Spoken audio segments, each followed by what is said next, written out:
جمعے کے دن غسل کرنا ضروری ہے. فرض کے درجے میں تو نہیں لیکن پسندیدہ ہے اور اس کی بہت تاکید کی گئی ہے. یہی وجہ ہے کہ بعض ائمہ کے نزدیک واجب ہے، لازم ہے، جمعہ ہوتا نہیں جب تک غسل نہ کیا جائے. اور بعض نے کہا کہ یہ وجوب کے معنوں میں نہیں بلکہ مستحب ہونے کے معنوں میں ہے.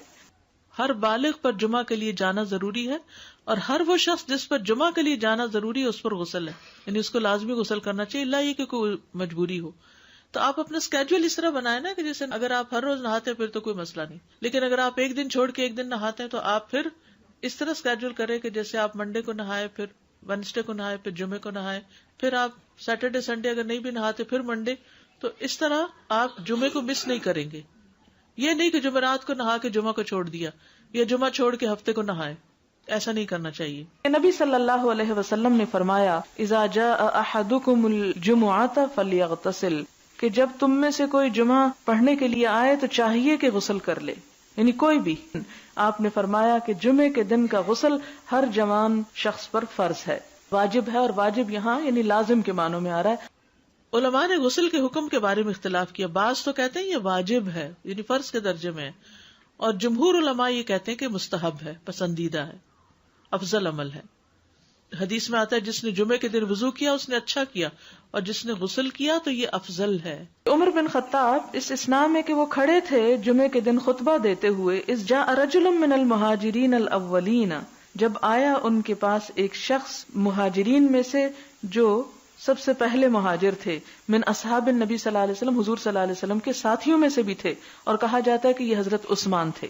فناداہ عمر، تو ان کو حضرت عمر نے خطبے کے حالت میں پکارا. ایت ساعۃ ھذہ، کون سی ہے گھڑی یہ کون سا وقت ہے؟ قال انی شغلت، تو انہوں نے کہا کہ میں مشغول تھا. فلم انقلب الی اہلی، تو میں گھر نہ جا سکا. حتی سمعت التاذین، یہاں تک کہ میں نے آذان سن لی یعنی جمعے کی.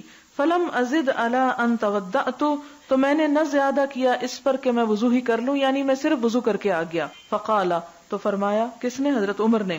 والوضوء ایضا، اور وضو ہی بس. وقد علمت، حالانکہ تم کو پتا ہے، ان رسول اللہ صلی اللہ علیہ وسلم کان یأمر بالغسل، کہ نبی صلی اللہ علیہ وسلم غسل کرنے کا حکم دیا کرتے تھے. تو اس سے آپ حضرت عمر کے اس کا بھی اندازہ لگا سکتے ہیں کہ وہ سنتوں کی پابندی کرانے میں بھی کس قدر شدید تھے، کہ حضرت عثمان جیسے شخص کو بھی انہوں نے نہیں بخشا، اور خطبے کی حالت میں بھی ان کو سب لوگوں کے سامنے پکڑ کے کہا کہ تم صرف وضو کر کے کیوں آ گئے ہو، نہائے کیوں نہیں.